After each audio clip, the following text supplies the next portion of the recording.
അഗ്നിപഥ് പദ്ധതിയെ ചൊല്ലി ഇന്നും സംഘർഷം. ബീഹാറിൽ ട്രെയിൻ കത്തിച്ചു. ഉത്തർപ്രദേശിലും സംഘർഷം തുടരുകയാണ്.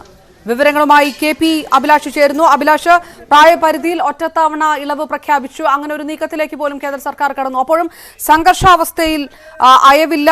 പോലീസിനെതിരെയുള്ള സംഘർഷം, തിരിച്ചു ഉണ്ടാകുന്ന അക്രമങ്ങൾ ഇത് തുടരുകയാണ് എന്നാണോ മനസ്സിലാക്കേണ്ടത്? ബീഹാറിൽ നിന്നുള്ള വിവരങ്ങൾ എങ്ങനെയാണിപ്പോൾ?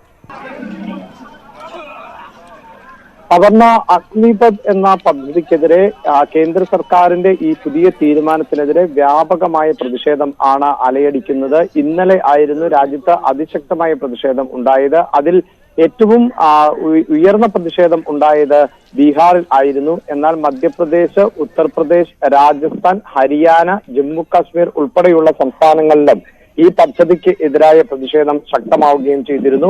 ഇന്നലെ മാത്രം നിരവധി ട്രെയിൻ സർവീസുകൾ റദ്ദാക്കപ്പെട്ട പശ്ചാത്തലമുണ്ടായി.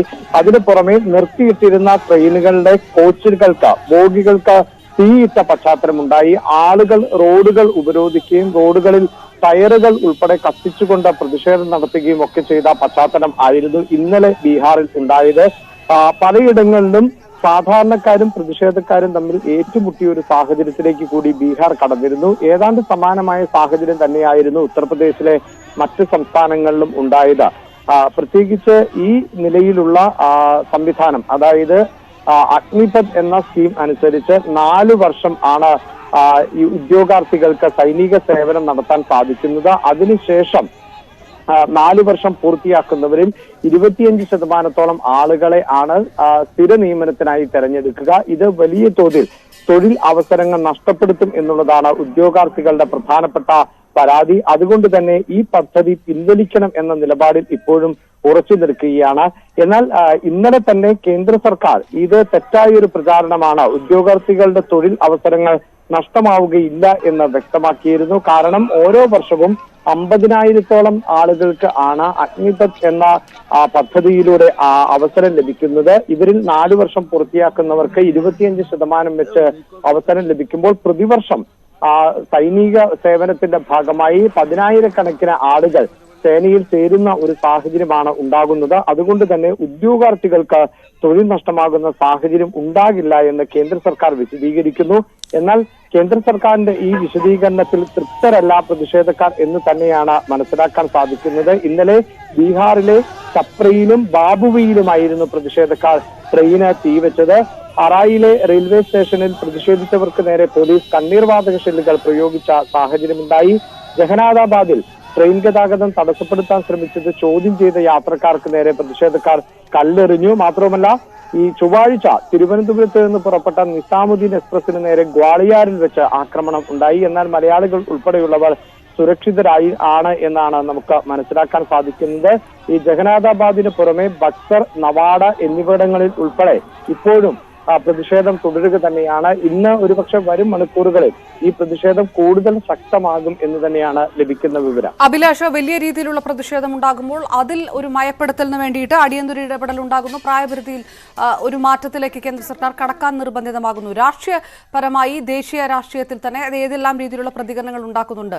ഹ്രസ്വകാല റിക്രൂട്ട്മെന്റ് പേരിൽ സാധാരണ റിക്രൂട്ട്മെന്റ് നിർത്തരുത് എന്നുള്ളൊരു അഭിപ്രായം NDAയുടെ അകത്ത് തന്നെ ഉണ്ട് എന്നുള്ള വാർത്തകളെല്ലാം പുറത്തു വന്ന സാഹചര്യത്തിൽ അതെങ്ങനെയാണ് കാണേണ്ടത്?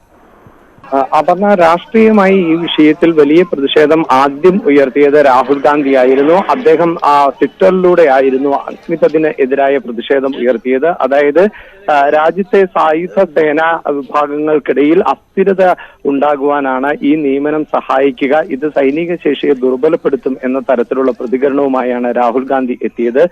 CPIM പോളിറ്റ് ബ്യൂറോയ്ക്കും സമാനമായ നിലപാട് തന്നെയാണുള്ളത്. ഈ പദ്ധതികൾ ഗുണം ചെയ്യില്ല, ഇത് സേനയുടെ കരുത്ത് ദുർബലപ്പെടുത്തുന്ന ഒന്നാണ് എന്ന പ്രതികരണത്തിലേക്കായിരുന്നു CPIM കടന്നത്. മാത്രമല്ല, BJPക്കുള്ളിൽ നിന്ന് തന്നെ ഇപ്പോഴത്തെ ഈ നീക്കത്തിന് എതിരായ ശബ്ദങ്ങൾ ഉയരുന്നുണ്ട്. അതിൽ തന്നെ വരുൺ ഗാന്ധി, രാഹുൽ ഗാന്ധി നടത്തിയ പ്രസ്താവനയ്ക്ക് സമാനമായ തരത്തിൽ തന്നെ ഈ പദ്ധതി പുനർചിന്തനം നടത്തണം എന്ന തരത്തിലുള്ള പരാമർശം നടത്തിയിരുന്നു. ഇങ്ങനെ BJPക്ക് അകത്തു നിന്ന് തന്നെ ഈ പദ്ധതിയുമായി ബന്ധപ്പെട്ട് എതിർപ്പുകളും വിയോജിപ്പുകളും ഉയരുന്നുണ്ട്.